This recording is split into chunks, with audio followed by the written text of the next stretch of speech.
Through by E.F. Benson. Read for you today by Hugh Carr.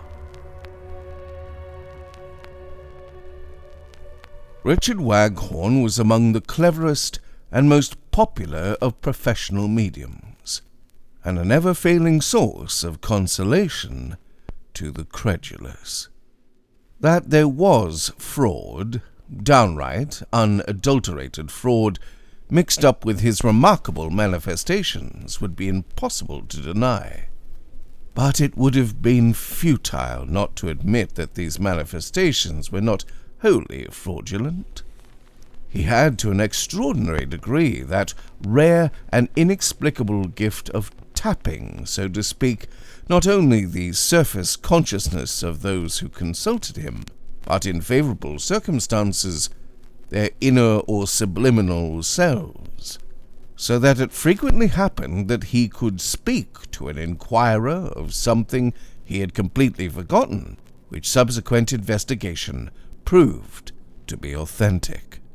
So much was perfectly genuine, but he gave, as it were, a false frame to it all, by the manner in which he presented these phenomena.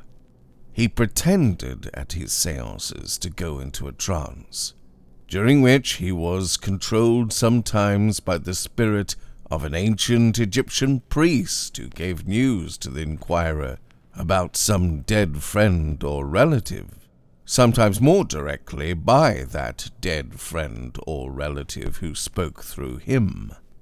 As a matter of fact, Waghorn would not be in a trance at all, but perfectly conscious, extracting as he sat, quiescent with closed eyes, the knowledge, remembered or even forgotten, that lurked in the mind of his sitter, and bringing it out in the speech of Mentu, the Egyptian controller, or of the lost friend or relative about whom inquiry was being made.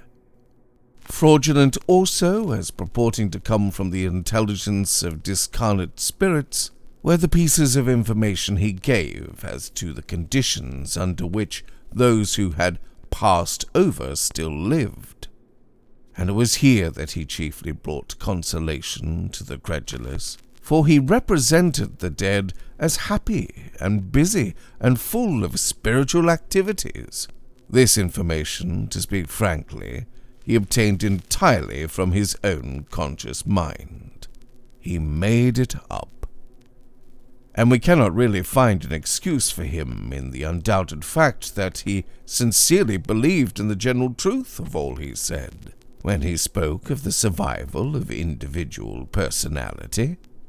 Finally, deeply dyed with fraud, and that in crude garish colors, were the spirit rappings, the playing of musical boxes, the appearance of materialized spirits, the smell of incense that heralded Cardinal Newman, all that bag of conjuring tricks, in fact, which disgraces and makes a laughing-stock of the impostors who profess to be able to bring the seen world into connection with the unseen world.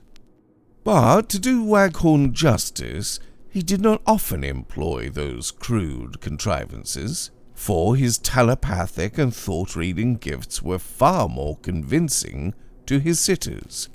Occasionally, however, his powers in this line used to fail him, and then, it must be confessed, he presented his Egyptian control with every trapping and circumstance of degrading device. Such was the general scheme of procedure when Richard Waghorn, with his sister as accomplice in case mechanical tricks were necessary, undertook to reveal the spirit world to the material world. They were a pleasant, handsome pair of young people, gifted with a manner that, if anything, disarmed suspicion too much, and while futile old gentlemen found it quite agreeable to sit in the dark, holding Julia's firm, cool hand, similarly constituted old ladies were the recipients of thrilling emotions when they held Richard's, the touch of which they declared was strangely electric. There they sat, while Richard, breathing deeply and moaning in his simulated trance, was the mouthpiece of Mentu, and told them things which, but for his indubitable gift of thought-reading, it was impossible for him to know. Or, if the power was not coming through properly, they listened, hardly less thrilled, to spirit rappings, and musical boxes, and unverifiable information about the conditions of life where the mortal coil hampers no longer.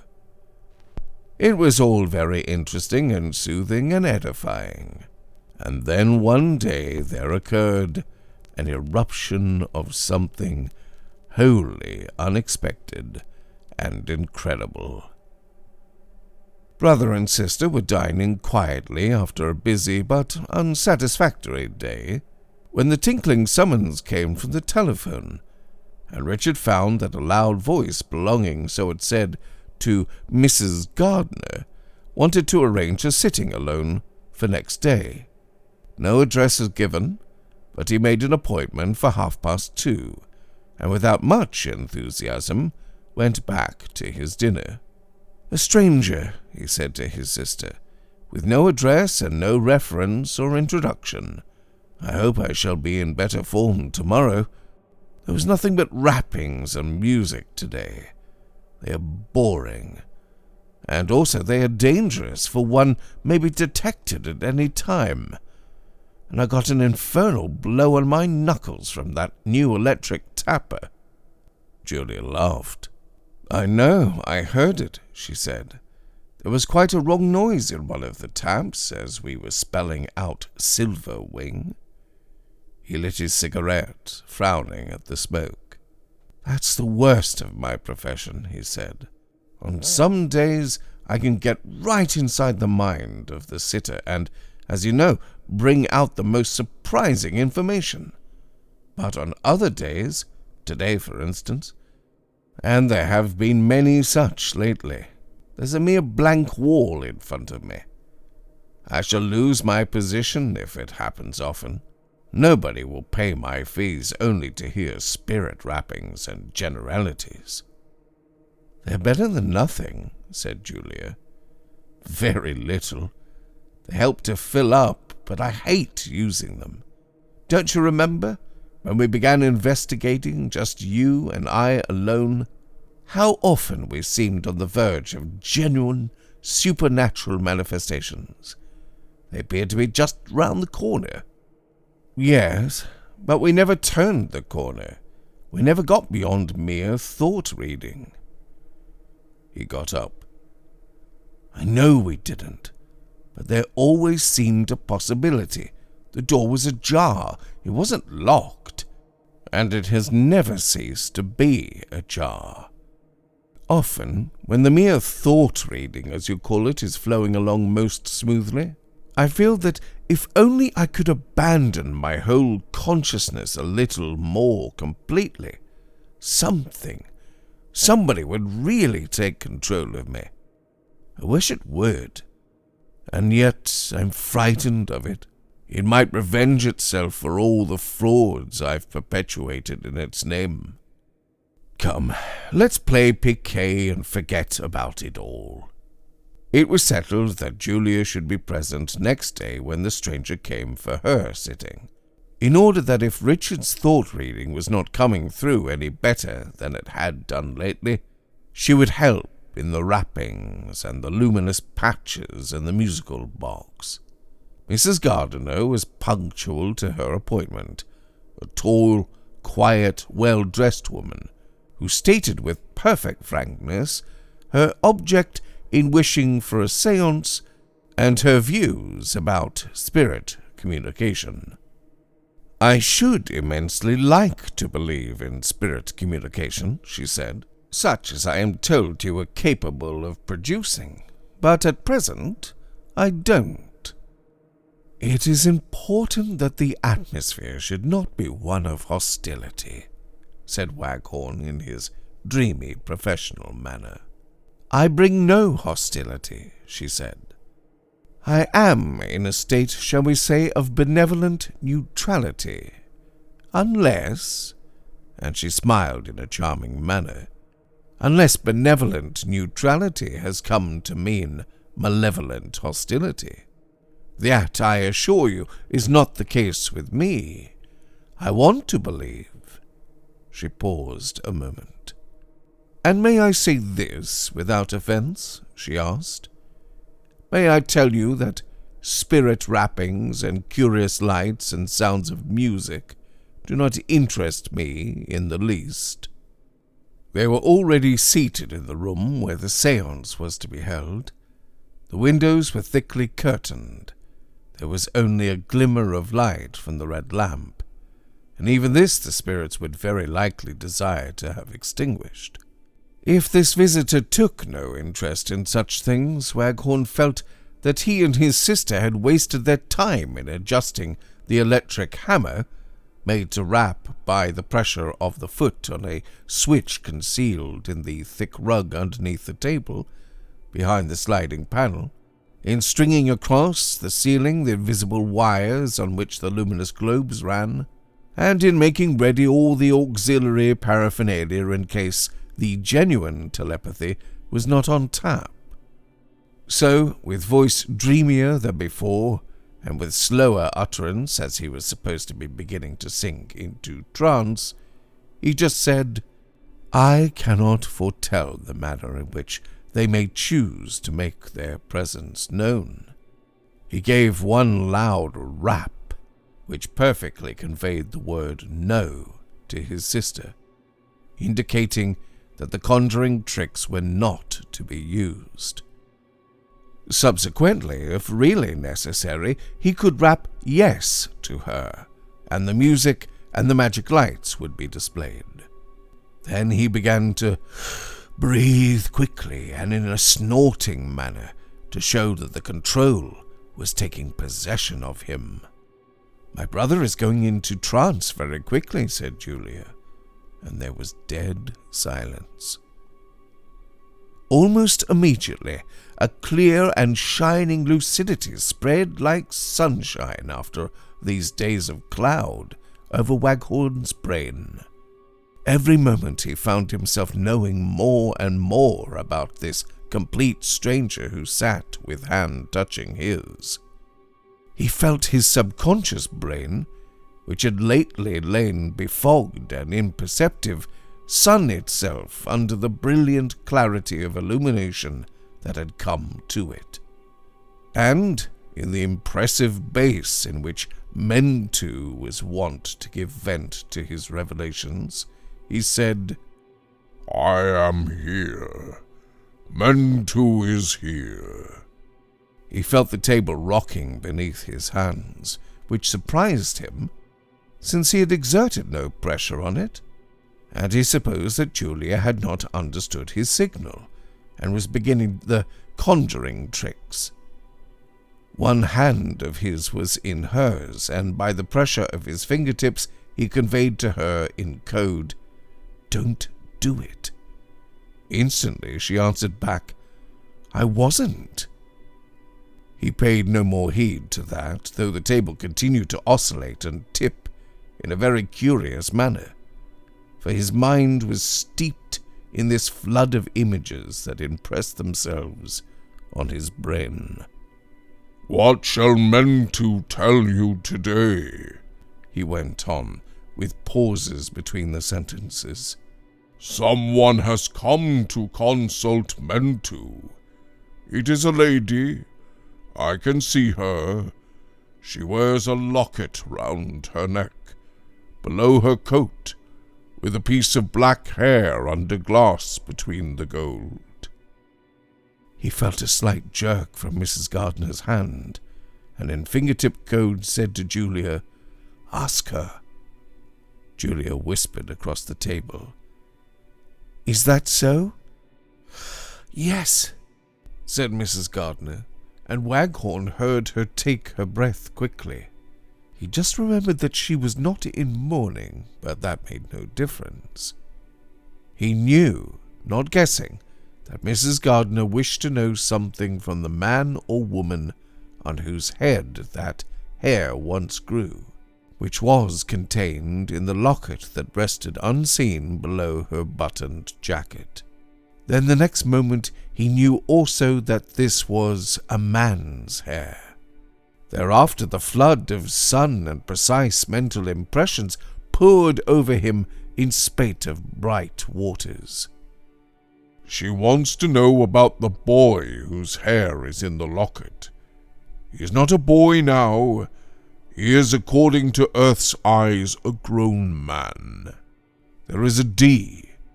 I see a D, not Dick, not David. There is a Y. It is Dennis. Not Saint-Denis, not French. English Dennis. Dennis Bristow. He paused a moment and heard Mrs. Gardner whisper, "Yes, that is right." Waghorn gave vent to Mentu's jovial laugh. "She says it is right," he said. "How should not Mentu be right? Perhaps Mentu is right too when he says that Dennis is her brother. Yes, that is Margaret Bristow who sits there, though not Margaret Bristow now. Margaret—" Waghorn saw the name quite clearly, but yet he hesitated. It was not Gardner at all. And it struck him for the first time that nothing was more likely than that Mrs. Gardner had adopted a pseudonym. He went on. "Margaret Forsyth is Dennis's sister. Margaret wants to know about Dennis. Dennis is coming. He will be here in a moment. He has spoken of his sister before. He did not call her Margaret.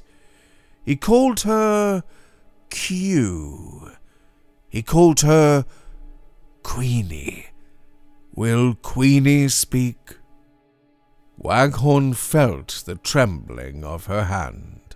He heard her twice try to speak, but she was unable to control the trembling in her voice. "Can Dennis speak to me?" she said in a whisper. "Can he really come here?"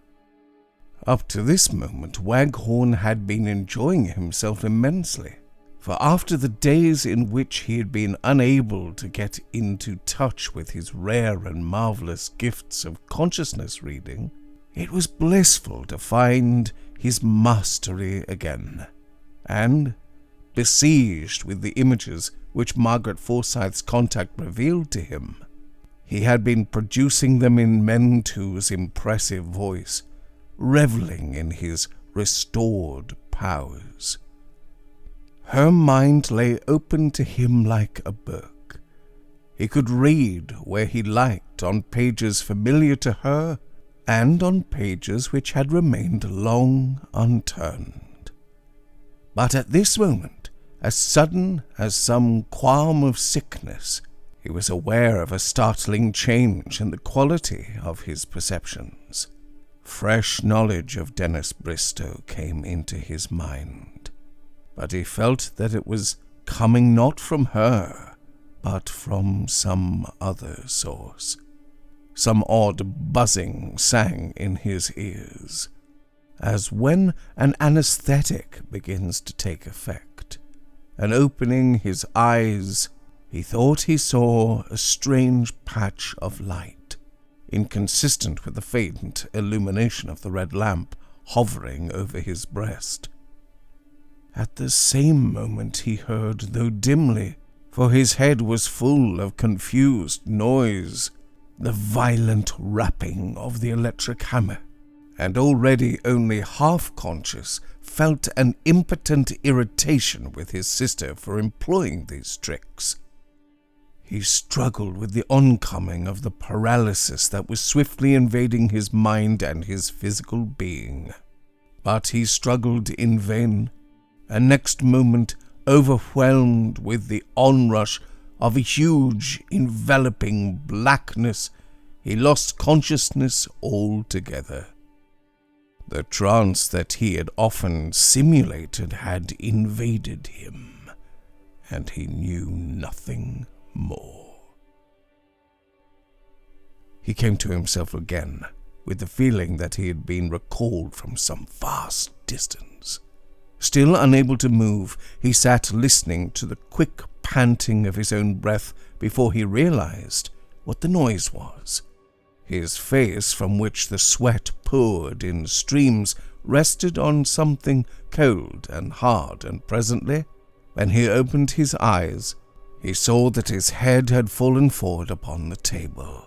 He felt utterly exhausted, and yet somehow strangely satisfied. Some amazing thing had happened. Then, as he recovered himself, he began to remember that he had been reading Mrs. Gardner's or Mrs. Forsyth's mind, when some power external to himself took possession of him. And on his left he heard Julia's voice speaking very familiar words. "He is coming out of his trance," she said. "He will be himself again in a moment now." With a sense of great weariness, he raised his head, disengaged his hands from those of the two women, and sank back in his chair. "Draw back the curtains," he said to Julia, "and open the window. I am suffocating." She did as he told her, and he saw the red rays of the sun near to its setting pour into the room, while the breeze of sunset refreshed the air. On his right still sat Mrs. Forsyth, wiping her eyes and smiling at him.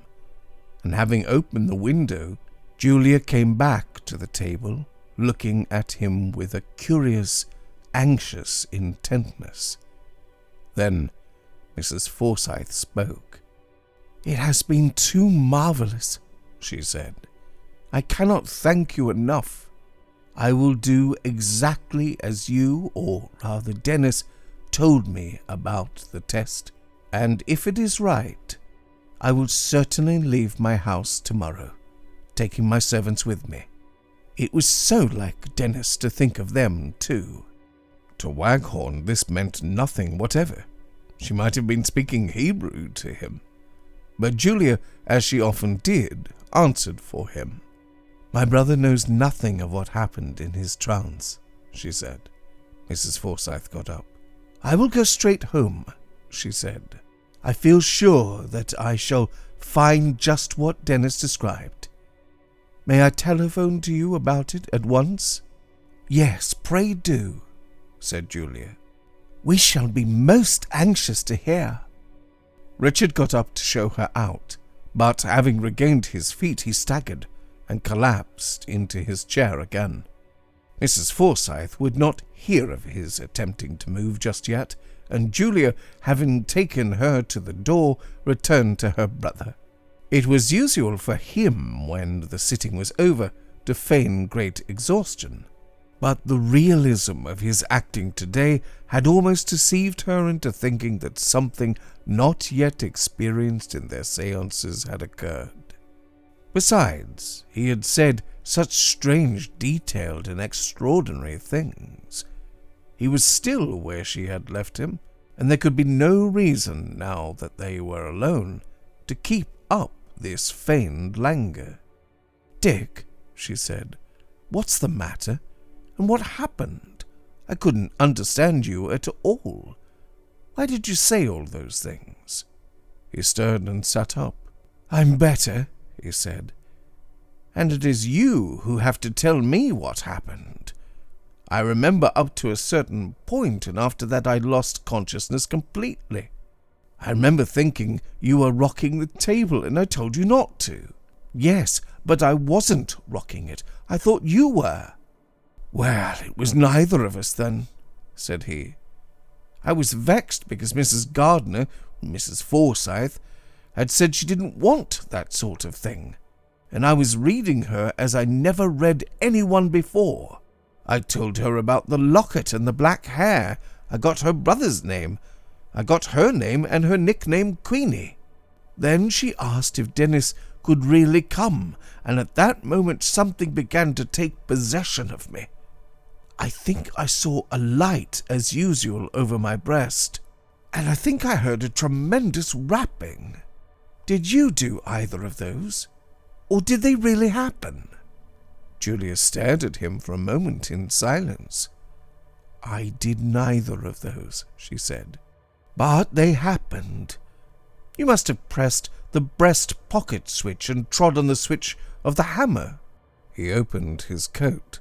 "I had not got the breast pocket switch," he said, "and I certainly did not tread on the hammer switch." Julia moved her chair a little closer to him. "The hammer did not sound right," she said. "It was 10 times louder than I have ever heard, and the light was quite different somehow. It was much brighter. I could see everything in the room quite distinctly. Go on, Dick." "I can't. That's all I know until I came to, leaning over the table and bathed in perspiration. Tell me, what happened?" "Dick, do you swear that is true?" she asked. "Certainly I do." "Go on." "The light grew and then faded again to a glimmer," she said. "And then suddenly you began to talk in a different voice. It wasn't meant to any longer. Mrs. Forsyth recognized it instantly. And I thought what wonderful luck it was that you should have hit on a voice that was like her brother's. Then it and she had a long talk. It must have lasted half an hour. They reminded each other how Dennis had come to live with her and her husband on their father's death. He was only 18 at the time and still at school. He was killed in a street accident, being run over by a bicycle 2 days before her birthday. All this was correct, and I thought I never heard you mind-reading so clearly and quickly. You hardly paused at all." Julia was silent a moment. "Dick, don't you really know what followed?" she asked. "Not in the smallest degree," he said. "Well, I thought you had gone mad," she said. "Mrs. Forsyth asked for a test, something that was not known to her and never had been known to her, and you gave it instantly. You laughed, Dennis laughed, the voice that spoke laughed, and told her to look behind the row of books beside the bed in the room that was still known as Dennis's room, and she would find tucked away a little cardboard box with a gold safety pin set with a pearl. He had bought it for her birthday present, and had hidden it there till the day came. He was killed, as I told you, 2 days before, and she, half sobbing, half laughing, sang, 'Oh, Dennis, how deliriously secretive you used to be.'" "And is that what she is going to telephone about?" asked Waghorn. "Yes, Dick. What made you say all that?" "I don't know, I tell you. I didn't know I said it." "And was that all?" "She said something about leaving her house tomorrow and taking the servants. What did that mean?" "You got very much distressed. You told her she was in danger. You said—" Julia paused again. "You said there was something coming, fire from the clouds, and a rending. You said her country house, which I gathered was down somewhere near Epping, would be burst open by the fire from the clouds tomorrow night. You made her promise to leave it and take the servants with you. You said her husband was away, which again is the case. And she asked you if you meant Zeppelins, and you said you did." Waghorn suddenly got up. You said, you did," he cried. "What if it's he meant, he said, he did?" "It's impossible," she said. "Good Lord, what's impossible?" he asked her. "What if I really am that which I have so long pretended to be? What if I am a medium, one who's a mysterious bridge between the quick and the dead? I'm frightened, but I'm bound to say I'm horribly interested. All that you tell me I said when I was in trance never came out of Mrs. Forsyth's mind. It wasn't there. She didn't know about the pearly pin. She had never known it. Nor had I ever known it. Where did it come from, then? Only one person knew. The boy who died 10 years ago. It yet remains to be seen whether it is true, said she. We shall know it in an hour or two, for she is motoring straight down to her house in the country. And if it turns out to be true, who was talking? Said he. The sunset faded into the dusk of the clear May evening, and the two still sat there waiting for the telephone to inform them whether the door, which, as Wiggum had said, had seemed so often ajar and never quite closed, was now thrown open, and light and intelligence from another world had shone on his unconscious mind. Presently the tinkling summons came, and with an eager curiosity, below which lurked that fear of the unknown, the dim mysterious land into which all human creatures pass across the closed frontier, he went to hear what news awaited him. "Trunk call," said the operator, and he listened. Soon the voice came through. "Mr. Waghorn," it said. "Yes." "I have found the box in exactly the place described. It contained what we have been told it would contain. I shall leave the house, taking all the servants away tomorrow." 2 mornings later, the papers contained news of a Zeppelin raid during the night on certain eastern counties. The details given were vague and meager, and no names of towns or villages where bombs had been dropped were vouchsafed to the public. But later in the day, private information came to Waghorn that Forsyth Hall near Epping had been completely wrecked. No lives, luckily, were lost, for the house was empty.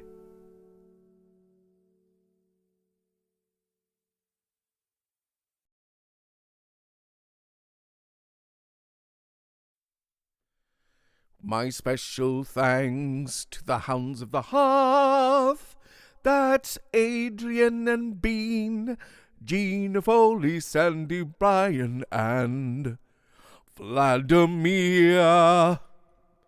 May their names be held on high, may they gain all praise.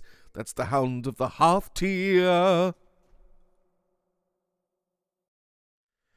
With thanks to my patrons in the Black Dog Pack, David and David, Deborah and Eleanor, Jennifer and Jenny, and Jonathan and Megan, Melissa and Misanthrope, Ragnar and Sandy Marsh, Squire Richard, Stuart Lancaster, to Gina and Yvonne Wilson.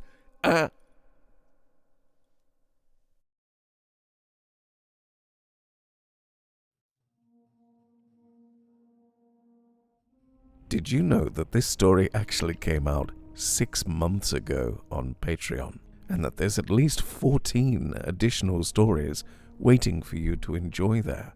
The best place to find content from the Black Dog Chronicles, as well as things that won't turn up on the YouTube channel, is on Patreon. There's a link in the description below.